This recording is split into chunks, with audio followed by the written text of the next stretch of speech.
não souber, a gente depois, o senhor manda através de ofício e tudo, tá bom? Obrigado pela presença. Ok. Muito obrigado, deputado Jorge Viana.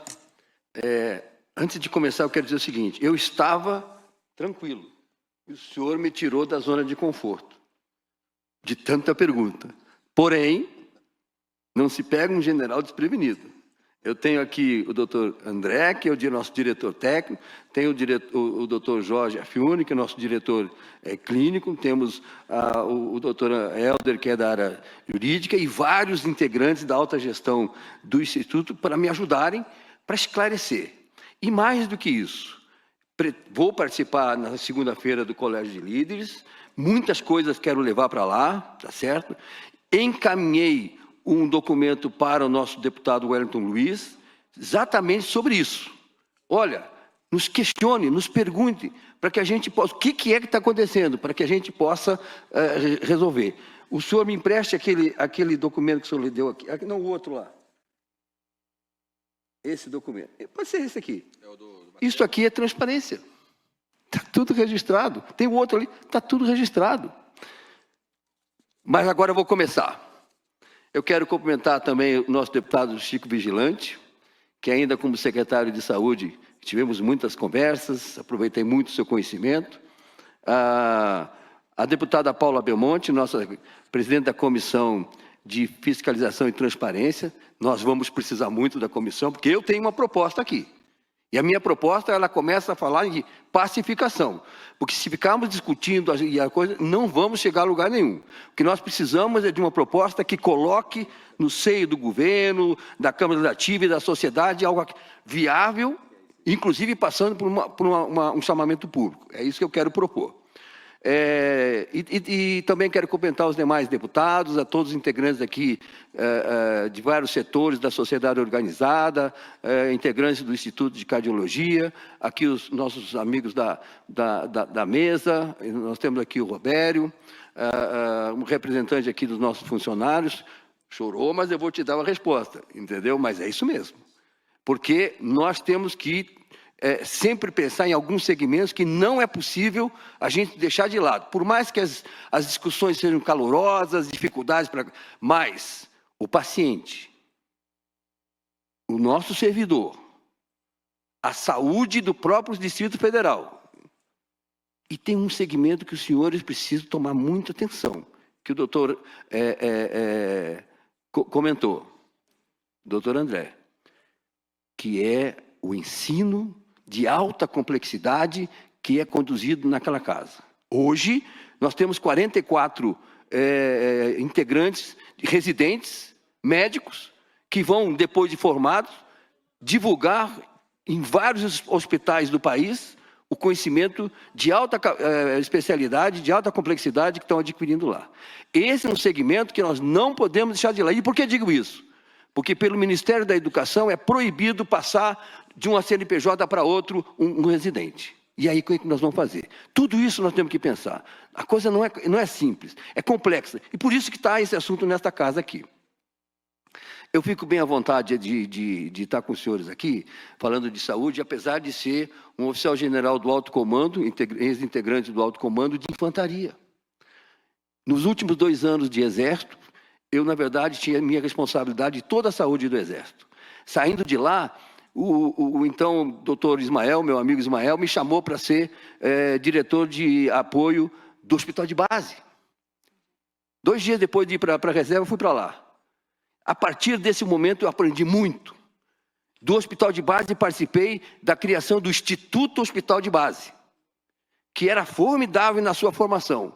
Porque nós saímos da 8666 e nós tínhamos regulamento próprio para contratar recursos humanos, regulamento próprio para comprar insumos, porque um hospital não pode entrar numa 866, ou agora numa outra lei, que compra só chega depois de 6 meses. Não pode. Às vezes aquele equipamento, aquele insumo tem que estar no outro dia numa sala de cirurgia. Também participei da criação do próprio IGES. Saí, fui para o Ministério da Defesa e assumi a Secretaria de Saúde, Pessoal, Ensino e Desporto do Ministério da Defesa.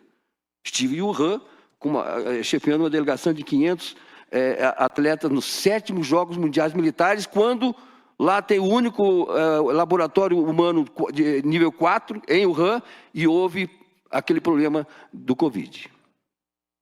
Voltei, fiquei mais um tempo no Ministério da Defesa, atendendo toda a parte de Covid, vim para o Instituto, e o governador me convidou para ser o secretário de Saúde. Não foi fácil.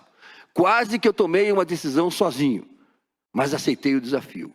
Não foi fácil. Mas os senhores imaginam o que eu aprendi. Então me qualifico no que eu passei, o que eu aprendi no dia a dia com os enfermeiros, com os médicos, com a direção de vários hospitais.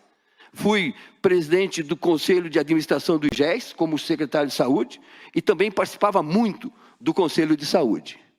Porque são segmentos da sociedade organizada que tem a responsabilidade de tocar um assunto tão importante. Não pode depender de partido nenhum. Todos nós temos que ser voluntariamente ligados à solução mais adequada para a saúde. É assim que a gente chega numa situação ideal.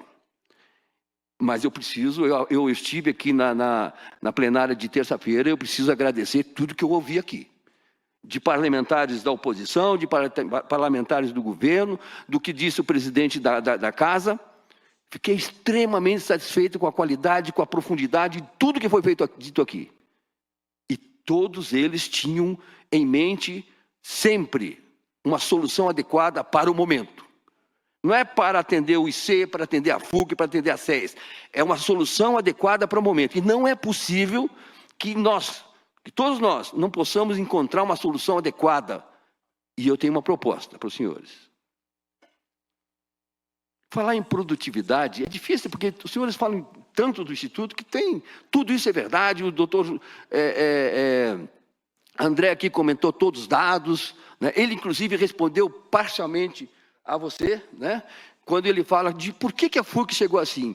Lá em 2016 começou o problema, e o doutor André comentou isso. Começou a dificuldade. Eu assumi a CEPEG no Ministério da Defesa, e a CEPEG está ligada ao Hospital das Forças Armadas, que tinha o Instituto. Foi o primeiro momento que eu recebi esse problema, e o ministro Fernando, que é meu companheiro de turma, disse: Pafi, resolve.